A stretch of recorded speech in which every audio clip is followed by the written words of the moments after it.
frustrated and discouraged by not being able to accomplish something because he can't see. That is where it is important to consider what he wants to do and that it may have to be done in a different way. Whenever I'm around and I see the frustration, I put my fist to my eyes, imagine what he can see, and try to figure out how we can come up with a way to get it done. We have overcome a few things together, but he is the one who really has to deal with his life's new challenges, and in most ways, he has. He has swallowed his pride over not being able to provide for his family, being dependent upon others, and accepting that certain things he just cannot do anymore. He now needs help for many things that are no-brainers for a sighted person. At the same time, he is always reinventing new ways for himself to lessen those burdens by trying new ways of doing things and thus be more independent. His wife, Rebecca, and daughter, Madrona, have been amazing. Those two have had to take the brunt of the changes to their lives head on and help Devon navigate his new path. That path has led to him writing this book and opening up his life, thoughts, heart, and soul. Writing is something he can do well with or without vision. Beyond the challenges that Devon has had to overcome, maybe because of those challenges, the part of Devon that distinguishes him is his mind and approach to life. Devon will drop it all to watch the sunset, though I'm not so sure what he can see of it. Maybe it is more of a feeling? He will go surfing, snowboarding, get a pastry, cheer his daughter on, or take a walk with Becca. He will light a fire, have a coffee with honey and cream, make someone laugh, joke about things that suck for the blind, like sandwich boards on sidewalks, build something, anything himself. The list goes on.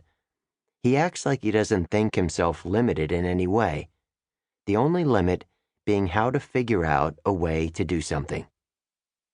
Devon inspires me to keep figuring things out even though it may seem impossible, laugh and joke at things that suck, keep doing the things I love, and enjoy my family and friends. I count myself lucky to call Devon my friend, someone I could learn from, laugh with, ride with, try to learn new ways of doing things with, and most of all, be inspired by. My hope is that you too will laugh, learn, and be inspired by Devon through his writing. Enjoy. Jeff Haw. In February of 2012, I knew who he was, vaguely at least. The blind snowboarder I'd seen following Tom Burt down the Baker Banked slalom course. Rad guy, I thought. It was cool to see somebody not letting a disability stop him from enjoying his passions. At that time, my understanding of Devon Raney and the things I would learn from him went no deeper.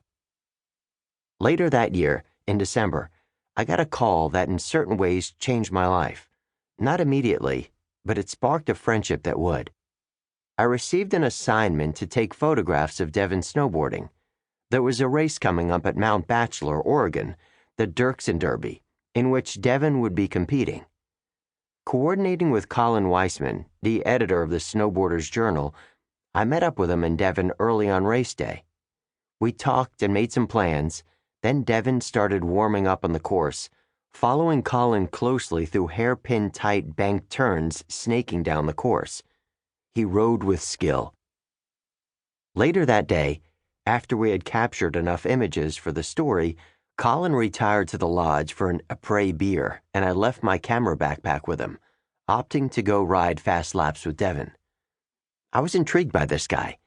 After he taught me the simple system for being his riding point man, we picked a few favorite runs and rode them until the chair closed for the day.